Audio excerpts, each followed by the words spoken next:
Laga yang sangat luar biasa tentunya pemirsa, saya yakin Anda semua para pecinta sepak bola Indonesia yang tentunya menyaksikan begitu berbangga karena untuk pertama kalinya akhirnya Timnas Garuda pertama kali bisa lolos masuk perempat final dalam Piala Asia U23. Lantas bagaimana peluang ke depannya pada saat laga kontra nanti antara melawan Timnas Korea maupun Timnas Jepang? Kita akan membahasnya dengan sejumlah narasumber pada hari ini sudah hadir tentunya, yaitu mantan pemain nasional Kang Deddy Sulaiman. Kang Deddy, selamat malam. Selamat malam, Mbak Gita. Oke, dan selanjutnya juga bergabung secara virtual manajer Timnas Indonesia, Pak Sumarji. Pak Marji, malam. Ini sekarang sudah berada di Jakarta, Pak Marji, ya? Malam, Mbak. Oke. Ya, baru tadi jam 4 nyampe. Besok malam tadi balik lagi. Langsung udah berangkat lagi besok, Pak Marji? Pekerjaan yang harus saya selesaikan. Oke. Iya, betul. Tadi berbagi tugas lah. Pak Marji, ini kita bersama-sama tentunya sudah menyaksikan laga yang begitu luar biasa, membuat deg-degan tentunya seluruh masyarakat Indonesia, tapi akhirnya bisa memetik kemenangan yang begitu luar biasa. Pak Marji, apa artinya kemenangan ini bagi sepak bola Indonesia tentunya ke depannya? Ya, kalau kami yang berada di Timnas ya, tentu ini selaras dengan apa yang yang diinginkan atau yang jadi tujuan Ketua Umum. Memang Ketua Umum kan memang dari awal sejak menjabat itu kepingin ada perubahan dari semua hal ya, terutama bagaimana supaya berprestasi. Itu yang selalu ditekankan kepada saya. Kebetulan kan Timnas ini kebetulan di bawah BPN kan, sehingga kaitannya dengan Timnas ini Ketua Umum itu betul-betul fokus dan concern gitu ya, memperbaiki dari semua hal. Nah, berkaitan dengan ini tentu ini kabar yang sangat menggembirakan dan juga perlu dikatakan prestasi buat anak-anak sendiri, karena kita tahu bahwa perkembangan anak-anak ini kan semakin hari semakin baik begitu ya. Baik itu di U23 maupun senior, kita semua bisa melihat bahwa perkembangannya cukup baik. Nah, tentu ini juga tidak terlepas dari Coach Sintayong kan. Coach Sintayong memang sangat luar biasa dalam membawa tim ini, dan saya sendiri kebetulan ada di dalam, saya tahu persis prosesnya bagaimana. Karena boleh dikatakan setiap TC maupun pertandingan saya tidak akan pernah lepas gitu ya. Kemanapun saya selalu mendampingi dan saya selalu ikut prosesnya gitu. Itu yang patut diapresiasi dan patut membanggakan ke depan. Mudah-mudahan sih perkembangan ini semakin bagus dan semakin bagus gitu. Artinya supaya kita juga target seperti saat sekarang ini dari awal kan Ketua Umum ingin kita bisa ikut Olimpiade, tetapi dengan ikut Olimpiade itu kan kita paling tidak harus ke semifinal dulu kan, step by step. Setelah 8 besar bisa kita lalui, tentu kan ke depan ya tidak di sepak bola itu tidak mustahil bisa dijalankan, bisa dilakukan dan bisa berhasil kalau semua itu bisa dipersiapkan dengan baik, tentu dengan persiapan yang baik dan dukungan dari semua pihak, termasuk dukungan dari seluruh masyarakat Indonesia berupa doa. Oke, dukungan tentunya akan sangat diberikan oleh seluruh masyarakat Indonesia. Nanti kita usai jeda juga akan bahas bersama Pak Marji dan tentunya dengan Kang Dede bagaimana peluang Timnas Garuda atau skuad Garuda ke depannya, karena nanti tentunya akan melawan skuad dari Korea maupun dari tim Jepang. Sesaat lagi kita akan bahas usai jeda pemirsa.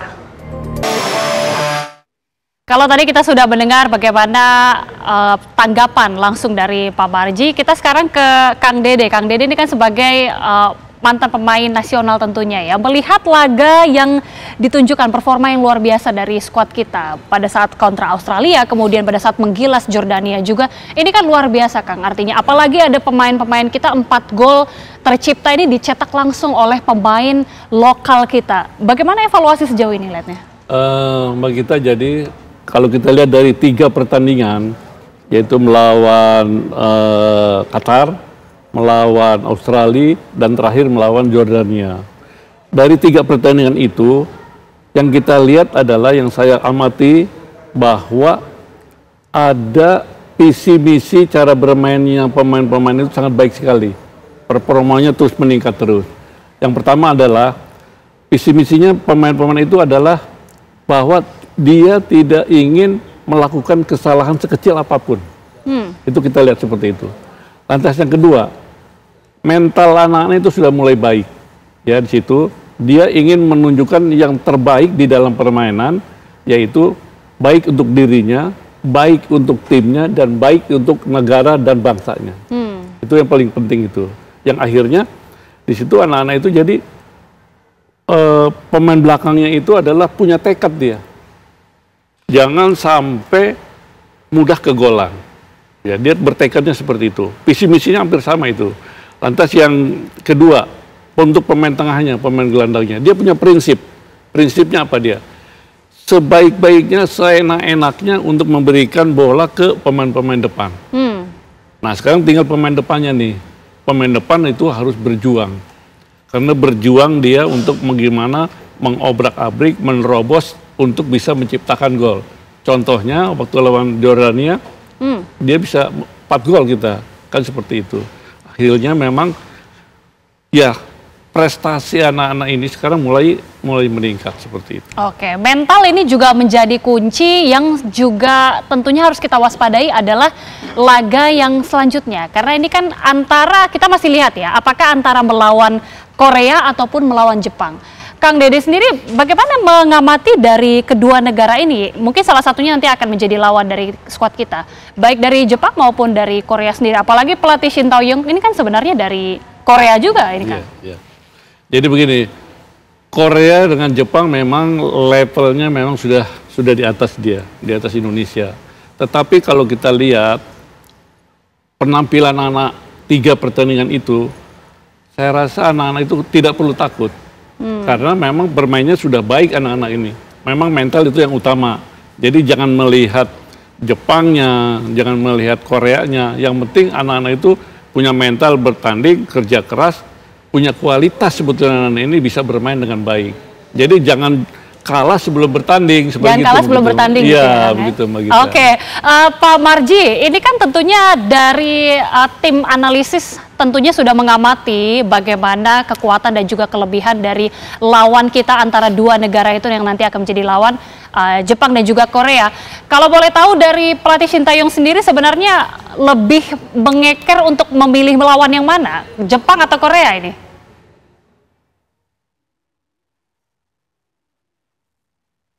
Pak Marji? Halo? Oh iya, Pak Marji belum di-unmute, Pak. Silakan. Iya. Ya, oke. Iya, sorry. Beberapa kali setiap evaluasi kami selalu diskusi dengan tim kepelatihan, dengan coach Shin dan para asistennya. Jadi memang yang jadi pembahasan kami ketika kami sebelum melawan Yordan itu kan punya keyakinan, dan keyakinan itu tentu kan berkaitan dengan lawan yang akan dihadapi, entah itu Jepang atau Korea. Nah, berkaitan dengan lawan yang akan kita hadapi nanti, mungkin malam nanti baru akan ketahuan. Dua negara sudah kita sudah dianalisis ya, karena memang kan kuncinya ada di situ kan. Sudah dianalisis bagaimana pemain daripada Jepang ini seperti apa, Korea ini seperti apa, termasuk bagaimana kelebihan dan kekurangannya itu seperti apa. Dan kami bersama-sama dengan tim kepelatihan langsung datang, hadir, nonton di stadion ketika Korea bermain, ketika Jepang juga bermain, sehingga di samping kita melihat dari video-video yang ada dan dianalisis, kita juga langsung datang sehingga bisa tahu persis lah ada plus minusnya ada di mana, sehingga nanti ketika dipastikan siapa yang menjadi lawan kita, tinggal nanti malam bisa dimatangkan, besok pagi lebih dipertajam kembali. Setelah itu baru kita akan menentukan strateginya seperti apa untuk bisa disampaikan kepada para pemain, baik itu saat di classroom maupun pada saat di lapangan gitu. Jadi kondisi yang ada itulah yang betul-betul nanti akan kita pertajam kembali untuk bisa lebih detail tahu lawan yang akan kita hadapi. Oke, yang tentunya kita juga akan menantikan pertandingan pada malam hari ini karena siapapun yang menang ini akan menjadi lawan dari skuad kita untuk pertandingan selanjutnya. Yang menarik juga ini Pak Barji, ini adalah pelatih Sintayong sendiri karena kan kita tahu bahwa kontrak ini sebentar lagi sudah habis. Nasibnya ini juga sepertinya akan sangat ditentukan. Bagaimana di ke depannya dari pelatih Sintayong ini?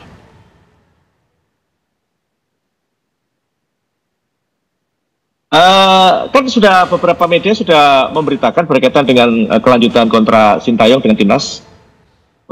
Kemarin pada saat di ruang ganti sudah disampaikan secara langsung oleh Ketua Umum, sehingga mestinya sudah tidak perlu diperdebatkan lagi bagaimana kelanjutan Sintayong. Mungkin kalau saat sekarang ini yang perlu kita agak tunggu adalah bagaimana Nathan bisa kembali bergabung, karena kemarin kan Nathan kan kembali ke Belanda, saya ke Jakarta, Nathan ke Belanda ke klubnya, dan federasi lagi berupaya semaksimal mungkin agar supaya Nathan bisa gabung dengan timnas kembali, seperti itu. Oke, Kang Dede, ini seberapa signifikankah mengenai pelatih ini tentunya sangat berperan besar akan untuk laga selanjutnya. Kalau dari pandangan Kang Dede seperti apa? Pandangan saya Sintayong sekarang ini di usia 23 ini diterapkan dia berbeda dikala memegang tim senior. Di usia U23 ini cara bermainnya itu berani terbuka dan berani menekan di daerah lawan sendiri. Terbiasanya Sintayong itu begitu menyerang, gagal langsung kembali ke belakang. Nah, ini di event usia 23 ini, dia berbeda sama sekali. Makanya hasilnya kelihatan sekali seperti itu, bahwa main bola ya seperti itu. Harus berani menyerang dan berani menekan di daerah lawan itu sendiri. Jangan habis gagal terus kembali lagi ke daerah kita. Itu yang sangat lawan bisa menyerang ke kita seperti itu. Makanya untuk yang ini Sintayong berbeda sekali, bahwa dia bermainnya anak-anak ini berani lepas dan berani menekan di daerah lawan sendiri. Oke, ini kan tadi kalau Pak Barji mengatakan tim analis sendiri sebenarnya sudah memetakan baik dari Jepang maupun dari Korea ini apa saja kelebihan dan juga kekurangan masing-masing yang nantinya ini bisa digunakan sebagai strategi untuk kedepannya pada saat nanti akan kontra melawan skuad Garuda sendiri. Apa yang sebenarnya harus diwaspadai dari para lawan-lawan ini nanti? Kita tahu bahwa Korea dan Jepang dia adalah pemain-pemainnya punya speed, skillnya bagus, kan seperti itu. Tetapi kita tidak boleh takut, tidak boleh gentar, tidak boleh khawatir dengan kondisi yang nama besar Korea maupun Jepang. Karena kalau kita lihat tadi, saya lihat mengamati bahwa di 3 pertandingan itu penampilan anak-anak itu luar biasa.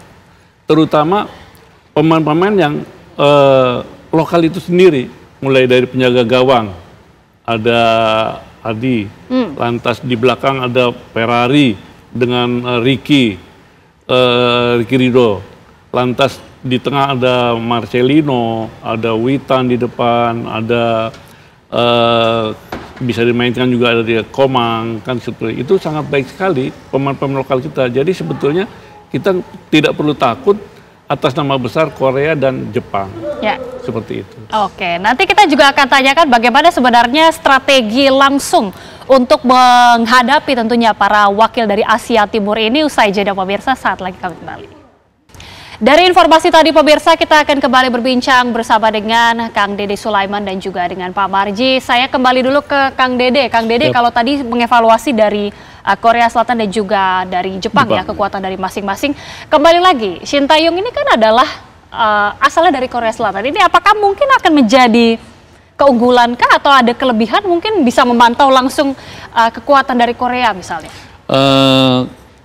Mudah-mudahan harapan kita ya bahwa Indonesia ketemu sama Korea. Karena apa? Sintayong kan orang Korea, pernah menangani tim nasional Korea. Berarti dia sudah mengerti karakter pemain-pemain Korea itu sendiri. Mengetahui kelemahannya. Jadi baik sekali kalau Indonesia ketemu Korea. Kemungkinan menang sangat besar sekali karena Sintayong kan mengetahui masalah karakter dan permainan Korea itu sendiri. Oke, Pak Barji, kalau sejauh ini ya dari analisa atau mungkin dari evaluasi seluruh tim gitu, bagaimana kemudian evaluasi dari lini depan, lini belakang kita untuk para pemain atau skuad Garuda ini? Ya, kalau melihat skuad yang ada saat sekarang ini, dari masing-masing posisi itu boleh dikatakan kan saat sekarang ini pemain yang mempunyai kualitas cukup baik ya. Baik itu yang sudah terbiasa di starterkan atau sebagai cadangan. Tentunya komposisi pemain di masing-masing posisi itu sudah tidak perlu diragukan lagi kemampuannya, baik itu kualitas secara person, termasuk kerjasama tim itu sudah sangat bagus. Terutama bagaimana di masing-masing posisi itu mereka bersaing sangat ketat untuk memperebutkan bisa dijadikan starter, sehingga dengan demikian kan berkaitan dengan soal posisi di masing-masing pemain ini kan artinya saat sekarang ini betul-betul sudah sangat bagus lah ya. Bersaing sangat bagus, nilainya pun juga tidak terlalu jauh, artinya hampir sama, sehingga dengan kondisi yang ada itu memudahkan pelatih untuk menstarterkan pemain itu sesuai dengan strategi yang akan dimainkan. Itu saat sekarang ini ya kondisinya. Oke, dengan tentunya kemenangan atas Australia dan juga Jordania yang tentunya sangat meningkatkan kepercayaan diri dari para pemain kita. Bagaimana kemudian dari pelatih dan juga seluruh tim ini melihat chance atau peluang ya untuk bisa memenangkan semifinal ini? Ya, atau perempat final ini? Iya. Jadi dengan kita bisa masuk ke 8 besar, ini kan juga bagian dari sejarah yang bisa membuat anak-anak lebih terpacu semangatnya, lebih berkobar semangatnya. Nah, ini catatan ya, sehingga siapapun nanti lawannya, entah itu Korea ataupun Jepang, kita semua punya keyakinan pasti anak-anak punya semangat tinggi kepengen lolos gitu, karena memang kan dari awal kita mempersiapkan tim ini kan bukan untuk 8 besar, tetapi bisa sampai dengan semifinal dan final gitu loh. Sehingga ketika saya memberikan motivasi kepada para pemain, kita sama-sama memberikan briefing kepada para pemain dan kita diskusi dengan coach dan juga tim kepelatihan secara keseluruhan, semangat dan motivasi kita ini tinggi gitu loh. Apalagi dengan kondisi sekarang ini kita bisa masuk ke 8 besar dengan perolehan yang boleh dikatakan cukup membanggakan gitu. Ini sebenarnya sesuatu yang patut kita syukuri, dan insya Allah selalu saya sampaikan perjuangan, pengorbanan, usaha, dan doa, insya Allah itu akan membuahkan hasil sesuai dengan apa yang jadi keinginan kita. Kalau itu semua sudah kan ya kita kembalikan kepada Yang Maha Kuasa lah. Sudah maksimal lah. Ini persiapan juga, mohon maaf saya perlu sampaikan, ini persiapan tim untuk Piala Asia U23 ini kan kita mulai saat Lebaran, puasa. Sebelum Lebaran, kita pun Lebarannya nggak di Indonesia, Lebarannya di sana gitu, sehingga ya sama-sama kita berkorban inilah. Dan anak-anak juga semuanya ini kok happy, senang kok, dan tidak ada yang merasa ngeluh dan sebagainya. Mulai dari awal kita PC di Dubai itu yang perlu saya sampaikan. Kondisi real di lapangan. Iya. Persiapannya luar biasa, Kang Dede. Kalau Kang Dede melihatnya persiapan selama ini sejauh ini proses yang sudah dilalui tentunya oleh tim kita, dan bagaimana melihat peluang atau chance dari skuad kita ini? Kalau peluang sih semua ada peluang, kan seperti itu ya. Karena apa, saya lihat waktu grafik permainan anak-anak ini terus meningkat, mulai dari Qatar, lawan Australia, terakhir lawan Jordania, itu sangat baik sekali. Kerja sama tim baik, lini mulai dari belakang, tengah, depan sangat baik sekali. Nah itu bisa dipertahankan, karena apa? Starter yang di 11 pertama bermain, itu Sinteyong tidak banyak perubahan di situ. 9 pemain itu, yang pemain lokalnya itu tetap di situ. Terus bermain, hanya pemain asingnya atau naturalisasinya adalah Strike atau Habner atau Ivan Jenner, kan seperti itu, hanya 3 itu aja. Tapi yang lainnya itu pemain-pemain kita. Nah, saya sih berharap teman-teman itu atau adik-adik ini tetap fokus, ya, tetap fokus, jangan puas dengan hasil yang di babak penyisihan di grup itu seperti itu. Fokus bahwa lawan yang akan dihadapi adalah lebih kuat, lebih berprestasi, kualitasnya kita tahu, jadi tetap fokus, semangat, kerja keras. Karena modal itu adalah terpenting buat bisa memenangkan pertandingan itu sendiri. Oke, tentunya ini menjadi catatan-catatan penting. Terakhir Pak Barji, langkah selanjutnya ini yang saat ini tengah dipersiapkan seluruh skuad dan juga tim pelatih tentunya seperti apa untuk dalam jangka dekat ini, Pak Barji? Ya, rutinitas yang sudah kita lakukan. Kaitannya dengan menyiapkan anak-anak nih ya, kita sudah tahu kondisinya akan masuk 8 besar dan kita sudah tahu bahwa lawan kita kalau tidak Korea Jepang, tentu ini kan pasti akan menguras energi, tenaga, pikiran. Nah tentu berkaitan dengan itu yang selalu kita tekankan itu adalah bagaimana menguatkan mental para pemain, yang kedua bagaimana meningkatkan fisik para pemain, yang ketiga bagaimana meningkatkan disiplin para pemain, yang keempat selalu fokus dan bagaimana strategi yang sudah diajarkan itu harus betul-betul bisa dijalankan dengan baik oleh para pemain. Karena kan berkaitan dengan strategi ini kan yang selalu diingat-ingat terus, baik itu saat di classroom maupun pada saat praktek di lapangan. Itu yang menjadi kata kunci ya untuk pertandingan di 8 besar itu. Baik. Seperti itu.